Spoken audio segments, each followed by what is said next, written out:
नमस्कार, स्वागत है हमारा यूट्यूब चैनल न्यूराइज क्लासेस पर।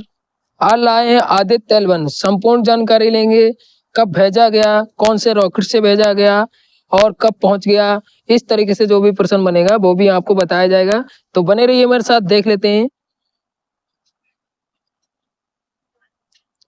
दिया है आदित्य L1। इसरो ने सूर्य के अध्ययन हेतु आदित्य L1 का प्रक्षेपण किया। आप जान लेते हैं प्रक्षेपण कब किया गया। 2 सितंबर 2023 को प्रक्षेपण किया गया और रॉकेट का नाम था PSLV C57। श्रीहरिकोटा स्थित सतीश धवन से दोपहर 11:50 पर प्रक्षेपण किया गया। ये भी याद रखिएगा। रॉकेट का नाम कब भेजा गया, 2 सितंबर को सतीश धवन अंतरिक्ष केंद्र से भेजा गया। ये आप नोट कर सकते हैं। फिर वजन देख लेते हैं। 1480.7 किलोग्राम वजन का एक आदित्य L1 एक वेधशाला। ये भी याद रखिएगा। प्रश्न पूछ लिया जाएगा कि आदित्य L1 क्या है, तो एक वेधशाला है और ये कार्य क्या करेगा, तो सूर्य के कोरोना अवलोकन के लिए डिजाइन किया गया है। ये भी याद रखिएगा। फिर और जान लेते हैं। पृथ्वी से लगभग 15 लाख किलोमीटर दूर आदित्य L1 पॉइंट जो है L1 उस पे स्थापित किया जाएगा और इसे 127 दिन का समय लगा है और ये पूर्ण तरीके से 6 जनवरी 2023 को स्थापित कर दिया गया है। ये भी याद रखिएगा। कभी कभी पहुंचने की डेट भी पूछ लेगा, तो ये भी आप नोट कर सकते हैं। फिर और जान लेते हैं इसकी विशेषताओं के बारे में। जो आदित्य L1 है, L1 जो पॉइंट है, आदित्य सूर्य का पर्यायवाची है और L1 पॉइंट जो है वो पृथ्वी और सूर्य का बैलेंसिंग पॉइंट है।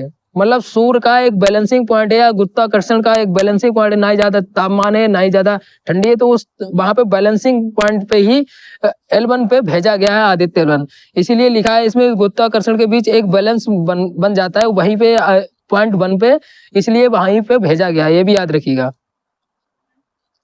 और ये दूरी है 15 लाख किलोमीटर की दूरी है पृथ्वी से और L1 की। और ये मात्र 1% है। ये सबसे इंपॉर्टेंट बनता है कि पृथ्वी से और जो L1 भेजा गया है L1 पे, वो पृथ्वी और L1 पॉइंट मात्र 1% है, 1% है। ये भी याद रखिएगा। अब ये भी जान लेते हैं सूर्य और पृथ्वी के बीच कितने लैंग्वेज है। तो जो लैंग्वेज है वो 5 हैं। L1, L2, L3, L4, L5, ये 5 लैंग्वेज हैं। इसका नामकरण 18 सदी के जो एकतालवी खगोल शास्त्री थे जो इटली के, वो गणतज्ञ जोसेफ लुइस लैंग्वेज के नाम पर रखा गया। ये भी याद रखिएगा। सबसे इंपॉर्टेंट बनता है किसके नाम पर रखा गया है, गणतज्ञ जोसेफ लुइस लैंग्वेज के नाम पर रखा गया है।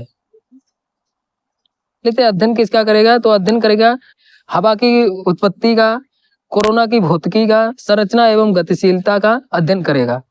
फिर और जान लेते हैं इसके बारे में। जो आदित्य L1 है वो 7 पेलोड लेके गया है, जिसमें से 4 पेलोड जो सूर्य पर नजर रखेंगे और 3 पेलोड आसपास का अध्ययन करेंगे। मतलब सूर्य के आसपास का अध्ययन करेंगे, कैसा वातावरण है, किस तरीके से कार्य करता है, इस तरीके से सभी अध्ययन करेंगे। जो आदित्य L1 है भारत की पहली स्पेस बेस्ड लेबोरेटरी है। ये भी याद रखिएगा। अब ये जान लेते हैं किसने निर्माण किया है इसका, किसने बनाया है या किसने, तो स्वदेशी आदित्य L1 बेंगलुरु में स्थित इंडियन इंस्टीट्यूट ऑफ एस्ट्रोफिजिक्स ने तैयार किया है। ये भी याद रखिएगा। इंस्टीट्यूट का नाम भी पूछा जा सकता है।